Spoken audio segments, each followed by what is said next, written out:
गायत्री देवी के 4 बेटे और 4 बहुएं थीं। पहले और दूसरे नंबर की बहुएं अमीर खानदान से आई थीं और तीसरे और चौथे नंबर की बहुएं गरीब परिवार की थीं। इसलिए गायत्री देवी अपनी बड़ी बहू सुमन और दूसरे नंबर की बहू नीलम के ऊपर ज्यादा ध्यान देती थी और हमेशा उनकी ही तारीफ करती थी। बाकी दोनों बहुओं आशा और वर्षा की हमेशा बुराई करती थी, जबकि आशा और वर्षा सुमन और नीलम के मुकाबले ज्यादा अच्छे स्वभाव की थी। गायत्री देवी की चारों बहुएं गर्भवती थीं और घर में आजकल इसी बात को लेकर चर्चा हो रही थी। ये लो सुमन बहू, नीलम बहू, कहाँ हो तुम दोनों? इधर आओ जरा। अरे माँ जी, ये इतने सारे थैले, इनमें क्या ले आई आप? लगता है आप तो पूरा बाजार ही खरीद लाए हो। हाँ, है तो कुछ ऐसा ही। अब मेरी दोनों लाडली बहुएं गर्भवती हैं, सुंदर सुंदर बच्चों को जन्म देने वाली हैं, तो उनका ख्याल मैं नहीं रखूंगी तो और कौन रखेगा। ये देखो, ये रहे देसी घी से भरे हुए डिब्बे, ये रहे बादाम काजू किशमिश के डिब्बे और सभी तरह के फल सब्जियां। और हाँ, तुम दोनों को ये नमकीन वाले बिस्किट और केक भी पसंद है ना, तो मैं दुकान से ये भी खरीद लाई। अब रोजाना पेट भरकर खाया करो। तुम दोनों को अपने खान पान का पूरा ध्यान रखना है। ठीक है माँ जी। वैसे मैंने आपको जो पैसे दिए थे सारे लग गए या फिर कुछ बचे हैं? मतलब ऐसे ही पूछ रही थी कि उन रुपयों से सामान आ गया होगा। अरे, आपने तो पैसे खर्च ही नहीं करे, मैंने तो आपको दिए थे, फिर ये सामान? ऐसी सास थोड़ी हूं जो अपनी बहू के पैसे खर्च करवा दूंगी। भले ही तुम अमीर घर से आई हो, पर यहाँ भी मैं तुम्हें किसी चीज की कोई कमी नहीं होने दूंगी। ये पैसे मैंने अपने पास से लिए हैं। वो तुम्हारे ससुर जी की पेंशन आती है ना हर महीने, तो मेरे पास ऐसे ही रखी रहती है। कभी पैसे खर्च करने का मौका ही नहीं मिला, अब मिल रहा है तो भला पीछे कैसे रह सकती हूँ। सचमुच हमारी सासू माँ कितनी अच्छी है ना जेठानी जी। आशा, ओ आशा, वर्षा, कहाँ हो तुम दोनों?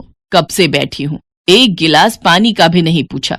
पहले ठंडा पानी पिलाओ, फिर उसके बाद हम तीनों के लिए गरम गरम चाय बना देना। माँ जी, ये पानी ले लीजिए, चाय वर्षा ला रही है। हाँ ठीक है, अब जाओ, सर पर ही खड़ी रहोगी क्या? माँ जी, ये चाय ले लीजिए।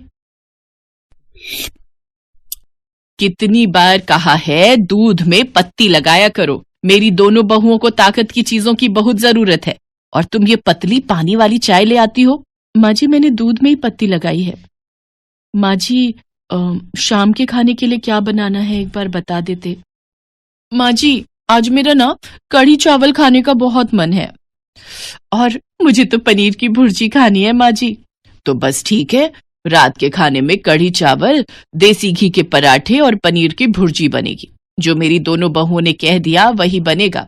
पर माँ जी, फली आलू की सब्जी काट कर रखी हुई थी। वर्षा का फलियां खाने का बहुत मन था। नहीं नहीं नहीं माँ जी, मुझे तो फलियों की दुर्गंध आती है, फिर मैं पनीर की भुर्जी नहीं खा पाऊंगी। तू चिंता क्यों करती है नीलम बहू, जब तुमने मना कर दिया तो फलियों की सब्जी इस घर में बिल्कुल भी नहीं बनेगी। आशा, वर्षा, दोनों कान खोलकर सुन लो, फलियों की सब्जी उठाकर डस्टबिन में फेंक दो। वर्षा रोती हुई रसोई में चली जाती है। आशा उसके पास जाती है और उसे समझाती है। वर्षा, माँ जी की बात का बुरा मत माना करो। तुम्हारा फली आलू खाने का मन है ना? जब सुमन भाभी और नीलम भाभी सो जाएंगी और माँ जी शाम को मंदिर जाएंगी, तब मैं तुम्हारे लिए सब्जी बना दूंगी। आशा भाभी, हमारे साथ ही ऐसा क्यों हो रहा है? हम भी तो प्रेग्नेंट है। माँ जी हम दोनों का ख्याल क्यों नहीं रखती? मुझे पता है हम दोनों गरीब हैं, इसलिए ऐसा है ना। हम सुमन भाभी और नीलम भाभी की तरह पैसे वाले घर से नहीं आए। वर्षा की बातें सुनकर आशा भी रो पड़ती है। कुछ महीने बीत जाते हैं।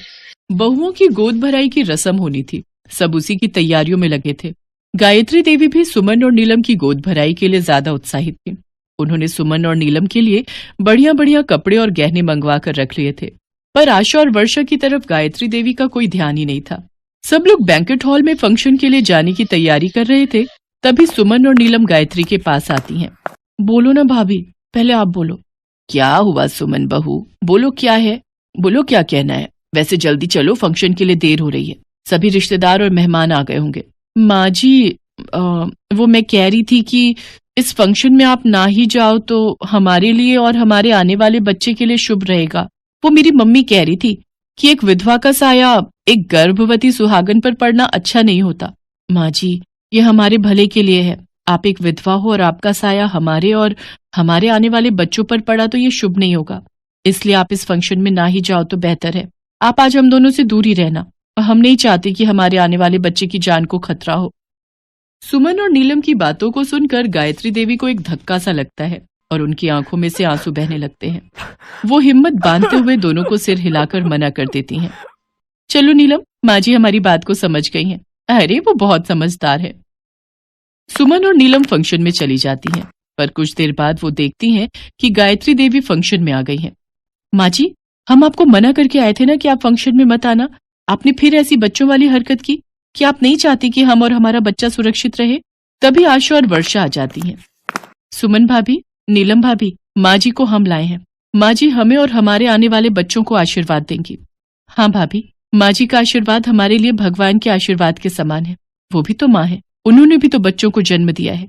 वो भी हमारे होने वाले बच्चों की दादी बनेंगी, इसलिए हमें आशीर्वाद देने का सबसे पहला अधिकार माँ जी का है। चलिए माँ जी, हम दोनों बहुओं को अपना आशीर्वाद दीजिए। हमारी गोद भराई की रस्म आपसे ही शुरू होगी।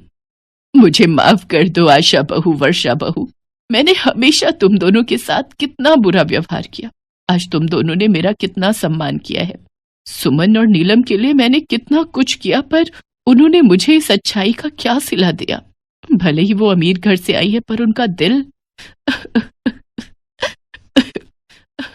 कहते कहते गायत्री देवी फूट फूट कर रो पड़ती है। माँ जी चुप हो जाइए, अब रोना नहीं, चलिए हम सब मिलकर फंक्शन में एंजॉय करेंगे। गायत्री देवी आशा और वर्षा को अपने गले से लगा लेती हैं। उस दिन से गायत्री देवी आशा और वर्षा को बहुत प्यार करने लगी। वो चारों बहुओं में बराबर ही समानता रखती थी। जिसके हिस्से का काम है उसी को करना है। ये नहीं कि सुमन और नीलम अमीर हैं तो उन पर ज्यादा ध्यान दें, ऐसा कुछ नहीं था। आगे भी चारों बहुओं और चारों बहुओं के बच्चों में भी गायत्री देवी ने समानता रखी। ये देखकर आशा और वर्षा बहु खुश थी।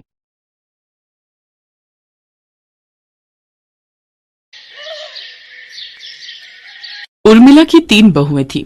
जहां उसकी 2 बहू बेहद अमीर घर से ताल्लुकात रखती थी, वहीं एक बहू बेहद गरीब घर से थी, जिस कारण न सिर्फ उन्हें सास की बल्कि दोनों अमीर बहुओं के ताने भी सुनने पड़ते थे।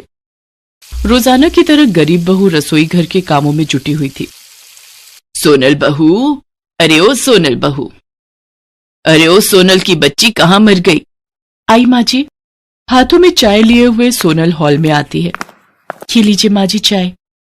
क्यों रे मेरी गरीब बहू, चाय बना रही थी या बीरबल की खिचड़ी? इतना वक्त लगता है? माँ जी अब घर बाहर का सारा काम भी तो इतना है कि दिन भर कठपुतली की तरह नाचना पड़ता है। अरे मेरे जमाने में तो एक अकेली लुगाई घर भर का काम नाच नाच के कर देती थी, और तुझे काम करने में दिक्कत हो रही है। मेरी दोनों बहुरानियों के लिए चाय क्या तेरा बाप लाएगा? माँ जी दोनों देवरानी भी अब अपना हाथ पांव चला सकती हैं। क्यों, तेरे हाथ पांव में घुन लगा है? चुपचाप जाओ चाय लेकर आ। जी माँ जी। सास की बात सुनकर सोनल रसोई घर आती है।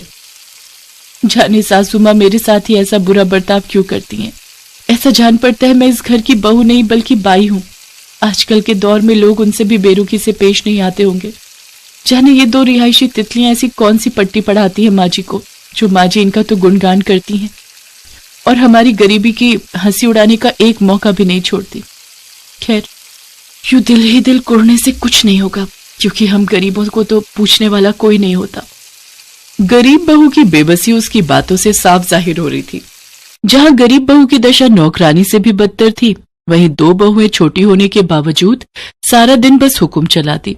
समय के साथ सर्दियों का आगमन हो जाता है।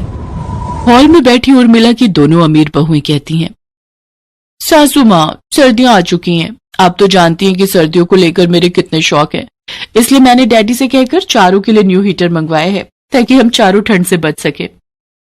माँ जी कल ही मैंने भी सर्दियों की खूब सारी शॉपिंग की है। ये देखिए, खास आपके लिए पश्मीना की शॉल लाई हूं। तोहफे देना क्या तुम दोनों बहुओं को ही आता है? मैंने भी तुम दोनों के लिए नई रजाई बनवाई है। माँ जी इसकी क्या जरूरत थी? अरे जरूरत कैसे ना थी, तुम्हारे कमरे की रजाई पतली हो चली है। मैं नहीं चाहती कि मेरी बहुएं रात भर ठंड से ठिठुरती रहें, इसीलिए मैंने बिना देरी करे रजाई बनवा दी। और फिर तुम्हारी सास के पास पैसों की कमी है क्या? तभी सोनल उर्मिला से कहती है, माँ जी, जब आपने देवरानी जी के लिए रजाई बनवाई है तो लगे हाथ मेरे लिए भी रजाई बनवा देती। समाचार में सुनने को आ रहा है कि इस साल रिकॉर्ड तोड़ सर्दी पड़ने वाली है। ऐसे में मैं इतने दुबले पतले कंबल से कैसे काम चलाऊंगी? क्यों रे मेरी गरीब बहू, उर्मिला के पास क्या पैसों के पेड़ लगे हैं? अभी मेरा हाथ तंग है, जब कभी पैसे होंगे तब देखा जाएगा। मगर माँ जी, कुछ देर पहले तो आप कह रही थी कि आपके पास पैसा ही पैसा है। उर्मिला का गुस्सा देखकर दोनों अमीर बहुएं मौके का फायदा उठाते हुए फूट डालना शुरू कर देती हैं। इसका मतलब हमारी ये गरीब जेठानी आंखें गड़ाए बैठी रहती हैं। बात बात पर हमसे बराबरी करना जरूरी है क्या जेठानी जी? उर्वशी, तुम कोई सेलिब्रिटी नहीं हो जो मैं तुम्हारी कोई देखा देखी करूंगी। देख लीजिए माँ जी, हमारी ये गरीब जेठानी जी कहाँ का गुस्सा कहाँ उतार रही हैं। एकदम खरा बोल रही है तान्या बहू तू। चौका बर्तन करने में मेरी गरीब बहू के हाथ जवाब दे जाते हैं, मगर बोलते वक्त जबान गज भर की हो जाती है। ऐसा कहकर उर्मिला चली जाती है और तान्या कहती है, हमारी सासू माँ की गरीब बहू, तुम चाहे कितने भी पापड़ बेल लो, लेकिन तुम हमारी जगह कभी नहीं ले सकती। हमारी किस्मत कोहिनूर हीरे जैसी है और तुम उस गरीब गलीचे के समान हो जिसे देखकर लोग नाक सिकोड़ते हैं। ऐसे ही कई सप्ताह बीत जाते हैं, जिसके साथ बेतहाशा सर्दियां बढ़ जाती हैं। जहां एक ओर अमीर बहुएं गद्देदार बिछौने पर भारी भरकम रजाई में मजे से सो रही थी, वहीं बेचारी गरीब बहू को सर्दी की सारी रात उस पतले दुबले कंबल में काटनी पड़ती है। अगले दिन सुबह होते ही सोनल फिर से घर के काम में जुट जाती है। इसके बाद जैसे ही वो बर्तन धोने के लिए किचन में जाती है तो ठंडे पानी से उसके हाथ कांपने लगते हैं। जिसके बाद वो अपनी सास के कमरे में जाती है, जहां पर उर्मिला रूम हीटर लगाए रजाई के अंदर बैठी होती है। तभी उर्मिला सोनल से कहती है, अरे बहू, इधर उधर क्या देख रही है? मेरे कमरे में चोरी करने का इरादा है क्या? माँ जी, मैं तो पानी गर्म करने की मशीन ढूंढ रही थी। सर्दियां बहुत बढ़ गई हैं, किचन के नल से बहुत ठंडा पानी आ रहा है, ठंडे पानी से हाथ जमने को हो रहे हैं। अच्छा, तो अब महारानी को बर्तन धोने के लिए गर्म पानी चाहिए? बिजली का बिल क्या तेरा बाप भरेगा? कोई मशीन नहीं मिलेगी, जल्दी से काम चोरी छोड़ और बर्तन धोने लग जा।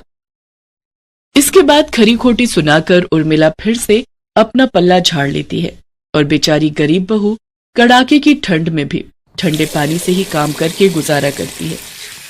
ना तो सोनल के पास स्वेटर होता है और ना ही शॉल। इसके बावजूद भी उर्मिला सोनल को ही बाजार सब्जी लेने भेजती है।